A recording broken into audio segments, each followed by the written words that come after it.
Thank you. I want to bring up Steve Horne. Steve is Al and Donna's son, lives here in the Fort Worth area, and I'm going to ask Steve if he would to, well, let me back up. One of the things that we've been doing on this trip is Al and Donna have been in service in the Lord's church for over 53 years. First in Tanganyika, now in South Africa, in Kerrville. How we get those three put together, I'm not sure. But they have done a great service, and we have been pleased to hear at different dinners that we've done, different people honoring Al and Donna. But I thought it would be a special night tonight to hear from their son, Stephen, if you would come.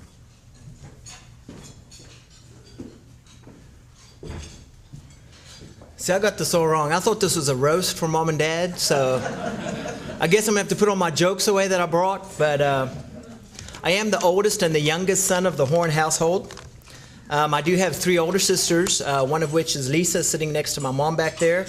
And we definitely enjoyed growing up in the Horne household. I went to Harding in the early 90s and graduated from Harding, Bible major. And it was interesting because not only was I a PK, and those of you who know PKs, a preacher's kid, I was also an MK because I was a missionary kid too. So there were very few of us that fell into that unique category, but we had the best stories of all because, we lived in foreign situations and we got to come to the States and just experience some different things. So I'm going to tell you just a few things about that experience growing up and kind of some of my views. I actually attended the Bible college as well from the years, I believe it was 87 to 89. I did all 3 years at SABC, as did all of my sisters. So we definitely have some stories to tell. Some of these I'll tell you afterwards if you really want to hear them. But, people ask me, what was it like growing up in the Horne household? And the first thing I tell them, I was like, it was really hard to get sleep. And they kind of look at me like, what do you mean by that? I was like, well, we had a deep freeze. It was a chest, a deep freeze, that I'm sure was donated by some family in the U.S., and I'm sure it was sent out to South Africa on some boat. But, it was probably a 30-year-old deep freeze, and whenever you opened up the lid to it, it would creak, like, it's like an old door or some sort, Well, the big thing about it was Dad, being the workaholic that he is, working into the long hours of the night, about 11, 12 o'clock, he would come down for his midnight ice cream snack, okay? And then there was Dad's big thing, in the middle of the night. So he'd come get his ice cream. Well, that freezer opening, that lid opening, would make that noise. And if you were astute enough, if you were the first kid there, hearing that noise, you would get to share in the spoils. So that was a wonderful thing. We'd listen for that in the middle of the night. If we were at all awake and we heard that, we'd run in the kitchen and we'd see Dad, digging down in there, getting his ice cream, and sure enough, we'd get some of the spoils. So that was one of my memories growing up. That was a wonderful memory. And of course, we did get good sleep. I mean, I missed out on most of it because I sleep pretty heavy.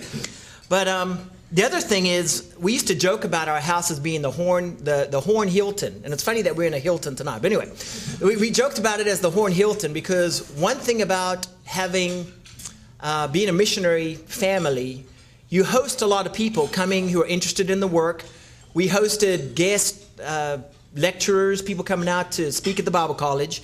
And especially at lectureship time, which would occur once a year, we would have many American speakers come out. And that was always in the September, October time frame. They still have it every year. In fact, you're more than welcome to go over if you ever want to go. It's a wonderful experience. Where you would have about 600 people descend upon Benoni.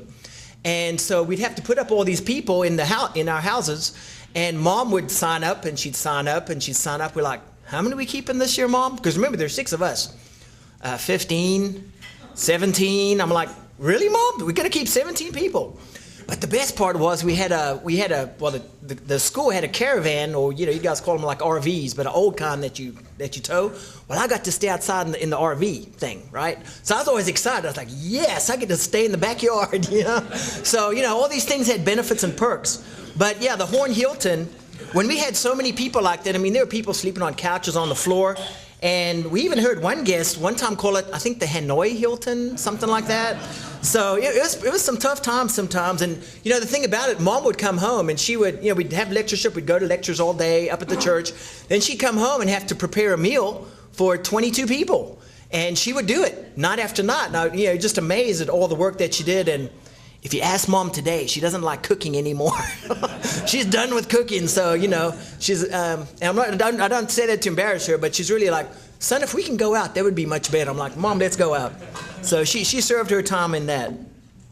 The thing about Mom and Dad, they were both very busy. I remember them both being very busy growing up. I mean, you can imagine Dad was the full-time preacher at the Benoni Church and also the director of the Bible College and had a full load carrying courses. I mean, he was the big Hebrew guy out there for many years, taught Hebrew, did the Greek classes, and there were other teachers too, but he really carried a lot of the load. Besides being the director, doing student recruiting, I mean, that was the day where you wore like 6 hats. And so depending on the day, Dad, whatever hat he had on, we going to the bank today? Yes, I'm the financial guy for the bank, for the school today. Okay, Dad, let's go, So depending on what was going on, they were both just very, very busy. Mom was always doing the Monday night class with the girls out at the school. She'd do the Tuesday morning classes up at the church. So they always had things they were preparing. But what I really admired about them was they were never too busy for family. I mean, I'd always say to Dad, certain days he would say, I can't do it today, son, but like, Dad, let's go play cricket in the backyard. Now, cricket, of course, is a British game. So you can imagine Dad getting out there, he'd put down his Hebrew book and he'd come out there and come bowl the ball, and you can't bend your arms, so it kind of looks like you're having a conniption fit or something. But he would come and play cricket with me in the backyard. And then when we break a window, we'd blame it on him. Dad, you broke that one. But we did break a few windows back there. But that was a great thing, that Mom and Dad were never too busy for us. They did take time for family, but I often remember Dad working into the early hours of the morning, because he'd 1, 2 o'clock in the morning, he would be in his office just working, because he would counsel every night or go do evangelism classes. So finally, 10 o'clock at night, he would get home, and then he would start doing all of his classes, preparing for the next day. So I do remember Dad's study being, the little light going on till the wee hours of the night. Now, Kirk said to keep it short, but I'm a Horne. So that is impossible. But I'll get down here in a minute, Kirk. I'm trying my best. One of my favorite memories of being at the Bible College was we went on mission trips. And this was another wonderful thing of going to different places and reaching out to people who really maybe never heard of the Lord before. I remember speaking with the African chief in Botswana. He was sitting on a log, and I don't know what he was the chief of, but there was this like maybe 3 huts, kraals, maybe there were 3 of them, but that was his village, and he was the chief. And we were sitting with the chief, and he's sitting there, and he's sitting on a log, and he's pulled up some other logs for us. And the whole time we tell him about Jesus, he's smacking flies. Smack, smack, smack. And I'm just more amazed that he's getting them. It's pretty good, So I remember sitting there thinking about that while this other guy's, the guy next to me, the student, because I was a kid, was teaching him, And it's those type of experiences that, I don't know where you rate them, but they're definitely unique experiences. There was a place in Botswana that we went called Nata, okay?